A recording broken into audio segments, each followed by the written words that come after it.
നന്മയും സ്വലാത്തും ദിക്റൊക്കെ ചൊല്ലും, മോശപ്പെട്ട വീഡിയോ നോക്കുകയും ചെയ്യും, മോശപ്പെട്ട ചിത്രങ്ങൾ കാണും, മോശപ്പെട്ടത് കണ്ണുകൊണ്ട് കാണും, പറയും. അപ്പം അതിലും പോയിരിക്കും. ഇനിയിപ്പോൾ സിനിമ ഇവിടെ ഒരു ഒരു ഒരു ഒരു ഡിസ്കോ ഡാൻസ് നടക്കുകയാണെങ്കിൽ അതിലും ഗാലറിയിൽ ഉണ്ടാവും. അങ്ങനത്തെ ആൾക്കാരുണ്ട്. ഒരു പള്ളിയിലും കാണും, ഖിയാമുല്ലയിലും ഉണ്ടാകും, ഗാനമേളക്കുണ്ടാവും. മുമ്പ് തന്നെ എല്ലാറ്റിലും ഞങ്ങൾ എല്ലായിടത്തും ഉണ്ടാവുന്ന ഒരു മുഖത്തിന്റെ ഒരു ഭാഗം വികൃതവും ഒരു ഭാഗം ഭംഗിയുള്ളതുമായിട്ടാണ് അവര് പരലോകത്തേക്ക് ആനയിക്കപ്പെടുന്നത് എന്ന് നബി തങ്ങൾ സ്വല്ലല്ലാഹു അലൈഹി വസല്ലം. നമ്മളങ്ങനെയല്ല.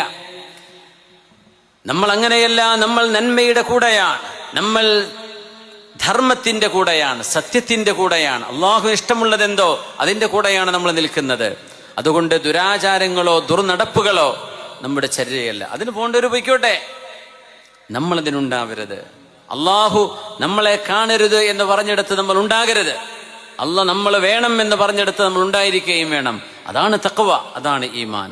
ചെറുപ്പക്കാർ, നമ്മുടെ വിദ്യാർത്ഥിനികളെ സൂക്ഷിക്കണേ. അള്ളാഹു റബ്ബുൽ ഇസ്സത്ത് നമുക്ക് ഈമാൻ നൽകി അനുഗ്രഹിക്കട്ടെ.